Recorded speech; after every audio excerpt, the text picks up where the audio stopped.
C'est bon? Ok. Donc, merci d'être venus.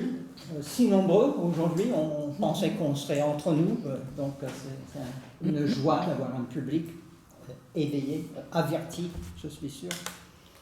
Et je remercie donc Semir, Maria Giulia et tout le monde de l'invitation, de l'honneur de présenter ici. C'est vraiment un plaisir. Alors, le titre de mon intervention aujourd'hui, cet après-midi, c'est « Les traductions dans le contexte de la réception mondiale d'une œuvre, le cas d'Agi Greimas ». Alors, je précise, c'est quelqu'un qui m'a invité à contribuer à un ouvrage collectif, c'est cela l'origine du travail, et cette fois-ci, ce n'est pas une étude de sémiotique, à approche sémiotique, mais une étude sur l'histoire de la sémiotique.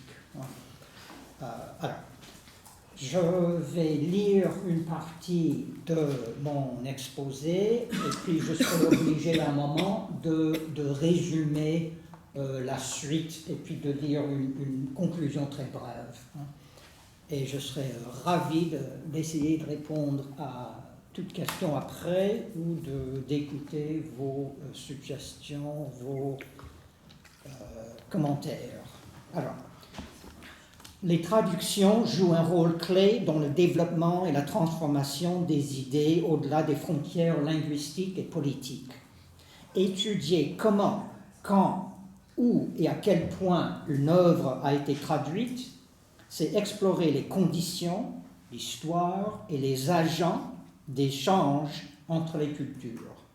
En conjonction avec les contacts personnels, les tournées de conférences et les comptes rendus, les traductions favorisent le dialogue entre artistes et intellectuels venus d'horizons distincts. L'investigation des traductions implique un va-et-vient constant entre les processus mondiaux, les réseaux nationaux et transnationaux et les contextes locaux. Cet essai étudie la géographie et la chronologie des traductions des écrits de Greimas comme composants essentiels dans la réception mondiale de son œuvre. De langue en langue, les variations dans le nombre de textes traduits, la sélection des textes à traduire ou à dépasser, et la chronologie de ces décisions indique des tendances sociales et intellectuelles plus larges. Bien des traductions étaient le fruit d'échanges personnels ou institutionnels entre Greimas et des intellectuels de par le monde. Sémantique structurale et les recherches sémiotiques ont le plus attiré les traducteurs, ce qui inscrit cette enquête dans la perspective de la linguistique sémiotique diachronique externe, et plus largement dans le cadre de l'histoire des idées.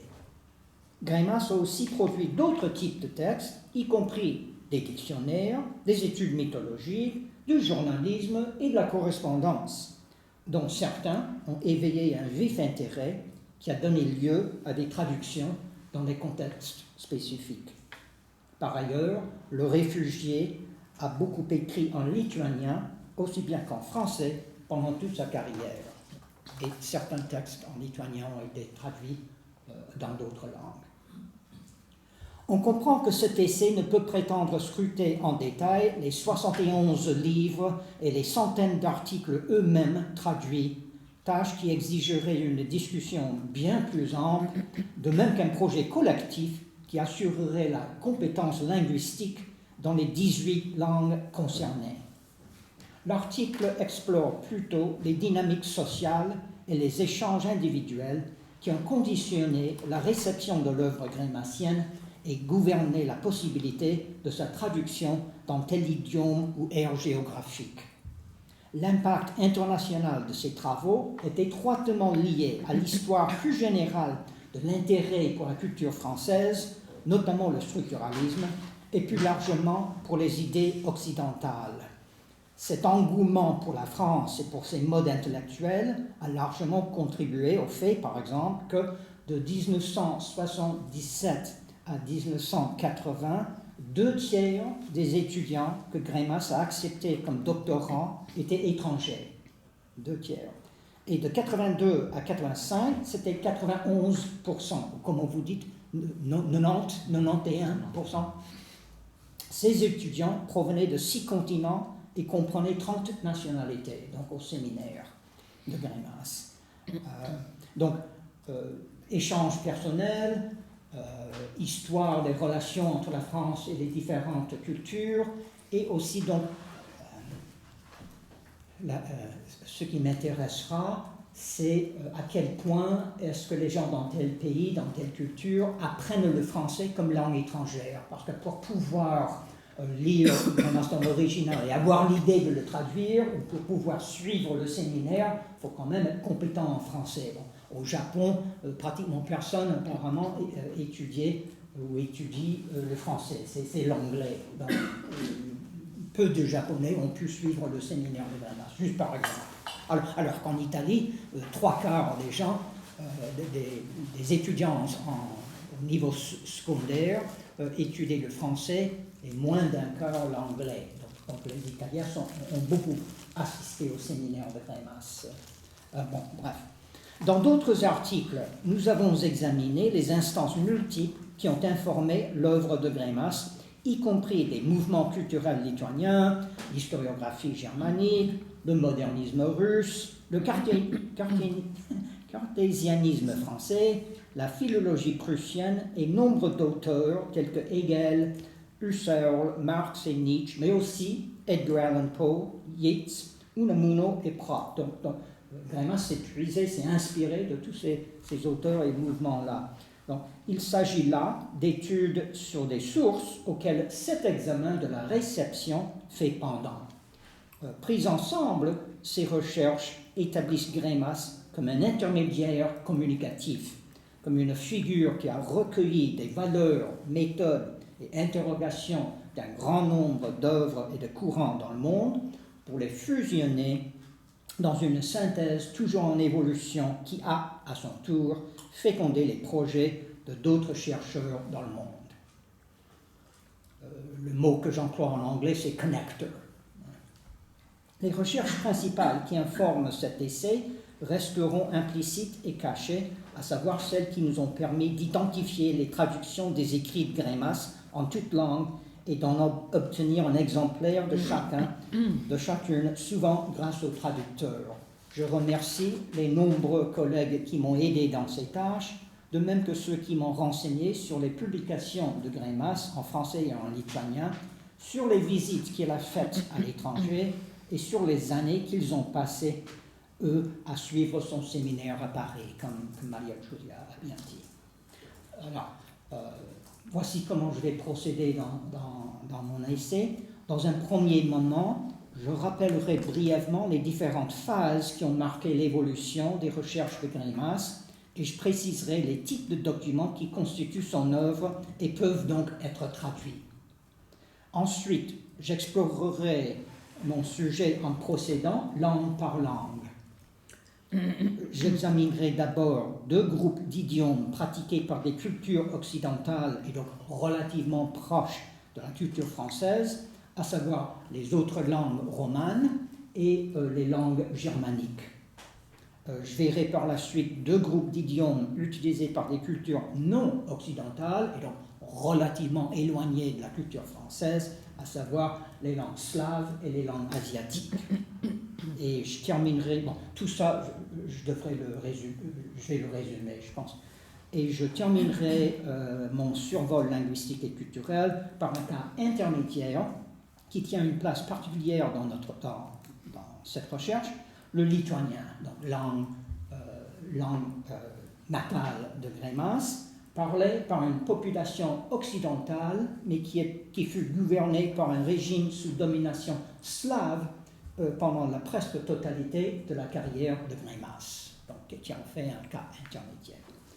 Alors, vous aurez compris que pour mener à bien l'enquête que je propose, il faudrait maîtriser donc l'histoire des cultures et des idées du monde moderne dans son entier, ce qui malheureusement n'est pas mon cas, ou pas encore. Ça viendra, j'en suis sûr.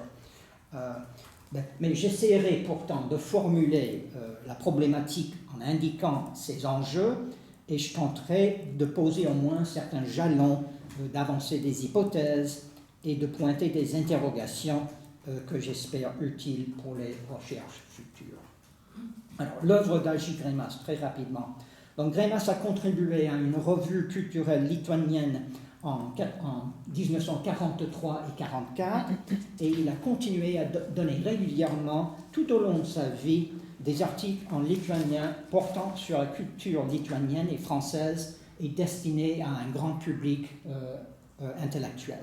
En français, dès 1947, il a développé un premier projet de recherche dans le domaine de la lexicologie historique du français moderne et il a publié donc des articles scientifiques et 2 thèses soutenues à la Sorbonne. Là, elles ont été publiées uniquement en 2000, comme a dit Maria Giulia.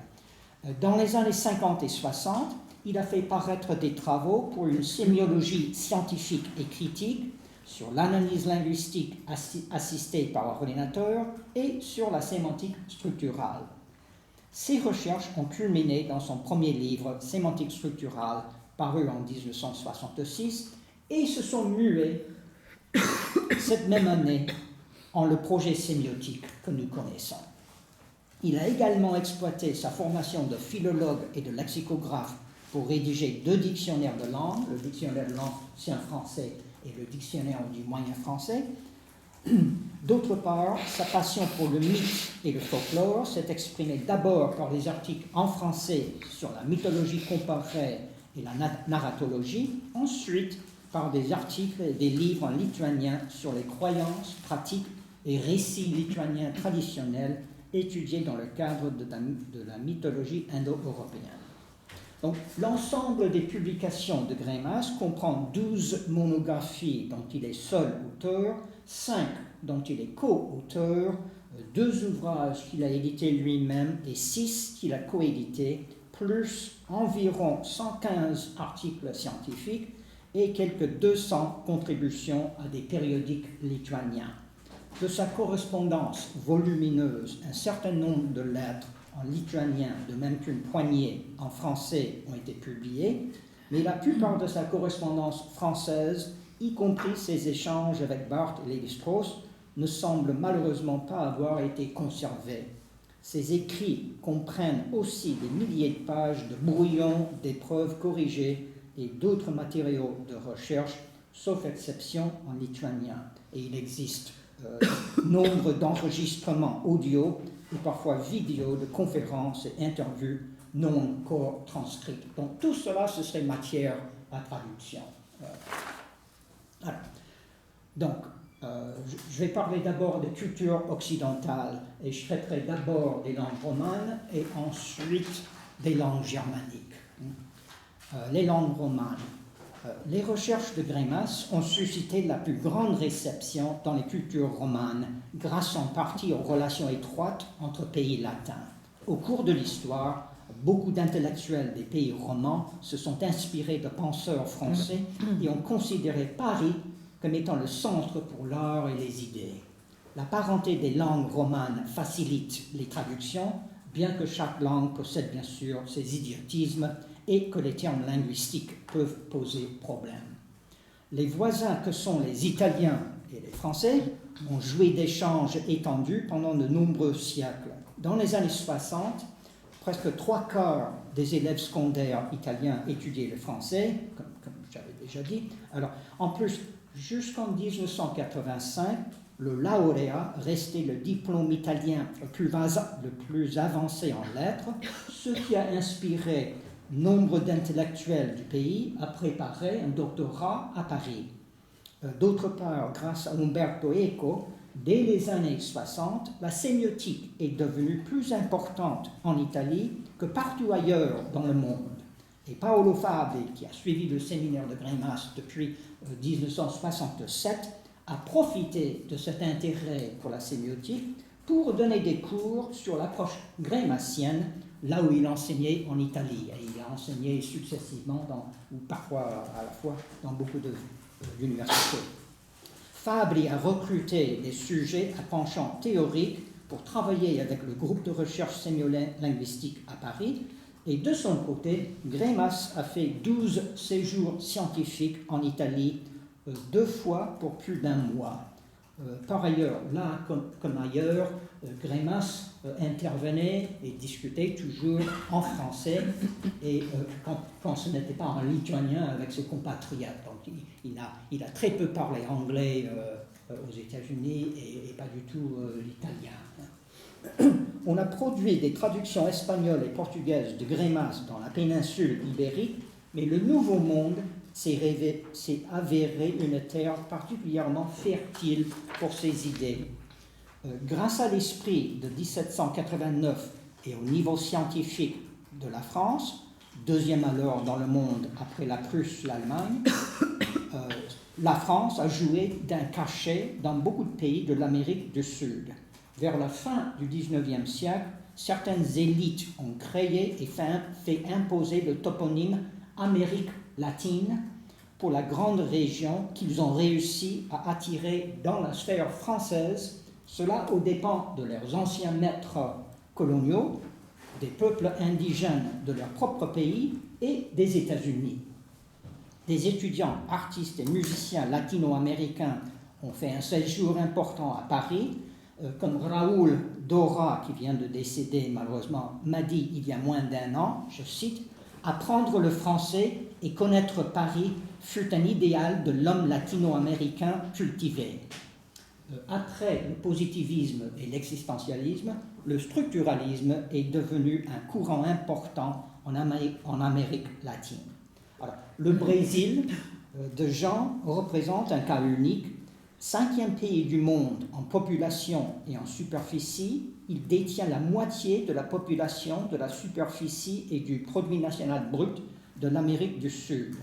Dans le cadre d'une stratégie qui visait à épouser plus pleinement et rapidement le modèle occidental du modernisme et du développement, le Brésil a créé l'Universidade de Sao Paulo en 1934, qui est vite devenue la première université de l'Amérique du Sud. L'État a recruté des Européens et notamment des Français comme enseignants-chercheurs, y compris de jeunes espoirs tels que Roger Bastide, Fernand Braudel et Claude Lévi-Strauss. Le Brésil est actuellement l'un des rares pays de l'hémisphère sud doté d'institutions et de groupes scientifiques de haut niveau et qui partagent de façon importante des traditions culturelles et scientifiques occidentales. Au siècle dernier, au Brésil et dans toute l'Amérique latine, les États-Unis et ses perspectives plus empiriques, techniques et pratiques ont concurrencé puis remplacé comme modèle et source d'inspiration principaux la France. Certains intellectuels donc, de l'Argentine, du Brésil, du Mexique, du Pérou et du Venezuela se sont beaucoup intéressés à l'approche de Greimas. Ils ont suivi son séminaire et soutenu des thèses sous sa direction. En 1977 jusqu'en 1985, plus d'un quart des nouveaux doctorants de Greimas à l'EHESS étaient de l'Amérique latine, une part légèrement supérieure à celle des Français.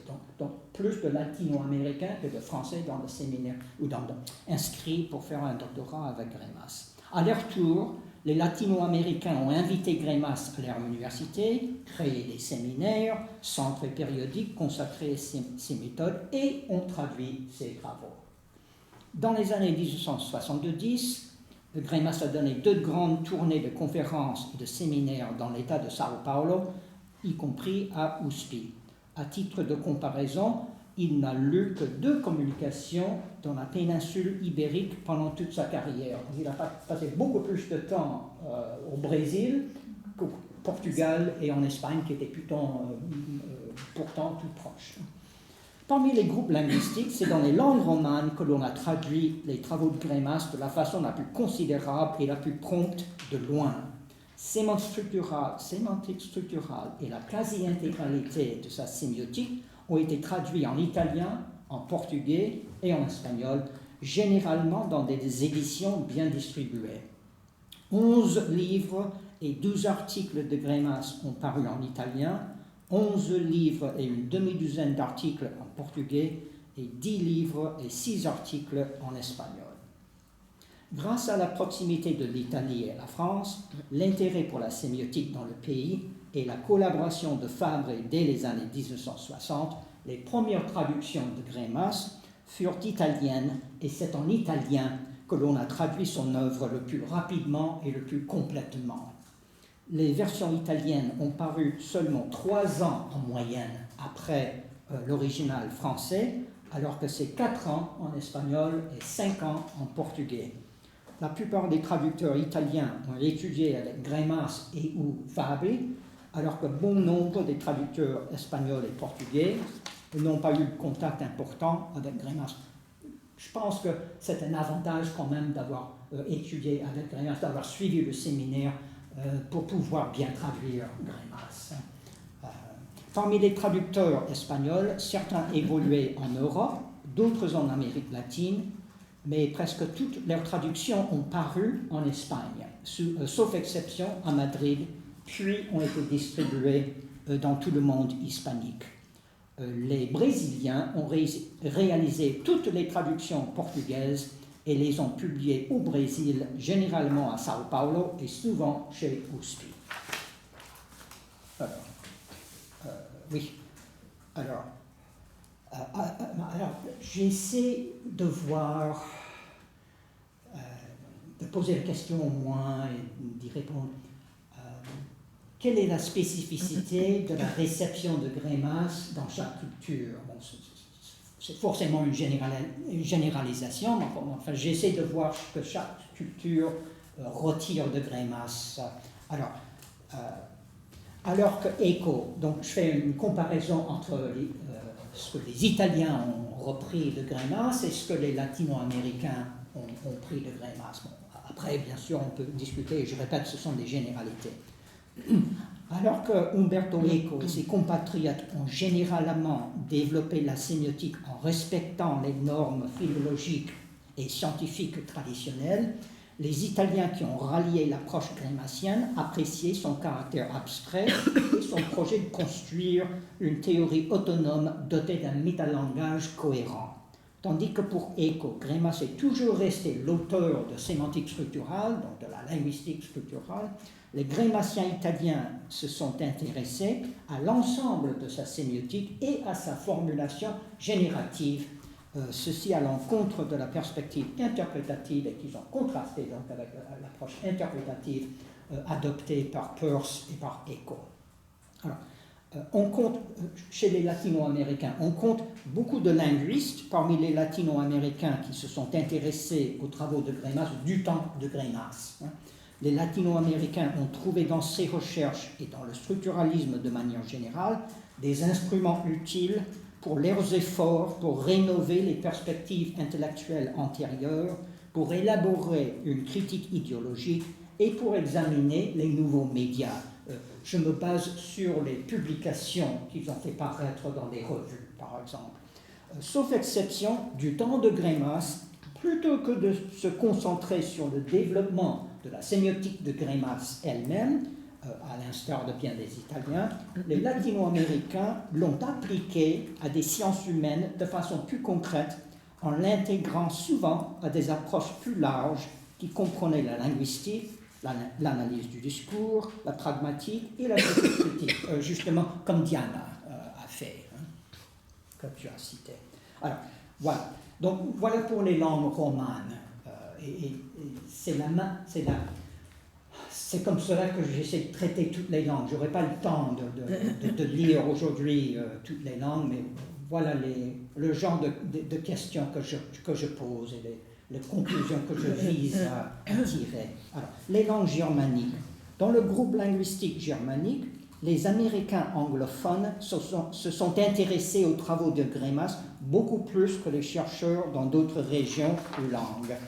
Alors que les universitaires aux US s'étaient traditionnellement tournés vers l'Allemagne plutôt que la France depuis le XIXe siècle, les échanges culturels franco-américains se sont beaucoup amplifiés après la Deuxième Guerre mondiale. À l'université, le français est devenu la première langue étrangère. Les stages à l'étranger se sont développés dans les deux sens et les Américains des US ont constitué la nationalité étrangère la plus importante parmi les étudiants inscrits en France. En revanche, comme on parlait avec Maria Giulia et comme elle vient d'évoquer, les perspectives de l'œuvre de Greimas, comme celles de beaucoup d'autres Français et d'Européens du continent, s'opposaient à plusieurs titres aux tendances autochtones dans l'investigation intellectuelle et dans l'analyse textuelle, et ces méthodes juraient avec des traditions américaines en linguistique et en sémiotique, et en philosophie aussi. De manière générale, les chercheurs, comme vous savez sans doute, de manière générale, les chercheurs anglo-américains favorisent les méthodes plus empiriques, sont plus sceptiques envers les théories ambitieuses et, du moins en lettres, manifestent plus de résistance contre la prolifération de néologismes et de termes spécialisés. Alors, quand même, grâce au succès prodigieux qu'a connu le structuralisme, qui est le contre de tout ce que je viens de décrire comme étant la tendance américaine générale, les universités anglophones de l'Amérique du Nord ont invité Greimas une douzaine de fois, dont autant que les Italiens, entre 1965 et 1991, y compris pour 5 longs séjours d'un mois ou d'un trimestre dans les années 1960 et 70. Ce qui fait que donc Greimas a passé le plus de temps dans ses visites scientifiques aux États-Unis, de loin. Il a passé presque 3 mois à un moment, d'abord à Berkeley et puis à faire des tournées scientifiques, etc. À titre de comparaison, il a traversé la Manche, donc il est allé en Grande-Bretagne, une fois seulement que je sache, pour une tournée de conférences. Alors, seul un petit nombre d'anglophones ont suivi son séminaire, typiquement des personnes comme moi, c'est-à-dire des spécialistes de littérature française, donc qui réunissaient la compétence linguistique requise pour suivre le séminaire et un intérêt pour les théories narratives et culturelles. Une poignée d'enseignants-chercheurs compétents en anglais et formés dans son approche ont donné des cours sur Greimas en Amérique du Nord. Alors, les traductions, donc. Un premier projet pour traduire sémantique structurale dès sa parution en 1966 a manqué d'aboutir à cause de difficultés pour trouver un traducteur compétent. Maria Giulia pourrait nous parler de cette problématique. Mais les anglophones ont pu lire des articles de Greimas à partir de la fin des années 60. Donc ils ont commencé tout de suite à traduire ces articles, au moins. Et beaucoup d'articles ont paru très rapidement.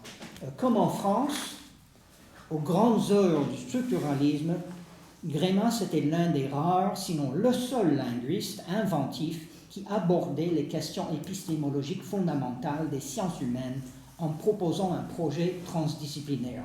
Pour moi, c'est cela Greimas. Pourquoi est-ce qu'on a lu et traduit Greimas à l'époque? C'est parce que c'était pratiquement le seul linguiste qui, au lieu de faire uniquement de la syntaxe et de la phonologie, a abordé les questions épistémologiques liées à la linguistique et qui a proposé un projet qui pouvait réunir, rassembler les gens dans toutes les disciplines et non pas seulement ceux qui voulaient devenir linguistes. Le premier livre à paraître en anglais fut le Dictionnaire sémiotique, 3 ans seulement après la version française et avant la traduction de 5 monographies antérieures publiées par Greimas. Alors, ensuite, ce fut enfin le tour de sémantique structurale 17 ans après que le texte soit sorti à Paris. Donc, à l'encontre de la situation de les langues romanes, les livres ont paru avec un retard de 10 ans en moyenne et dans un désordre qui a brouillé l'évolution de ces recherches. Ce retard a notamment compromis, à mon avis, la réception du livre Sémantique structurale, justement publié après que 9 livres de Jacques Derrida aient aidé à ce qu'on a appelé chez nous le post-structuralisme, a triomphé sur le structuralisme aux US. D'un autre côté, donc, si Structural Semantics, le livre, avait paru, mettons,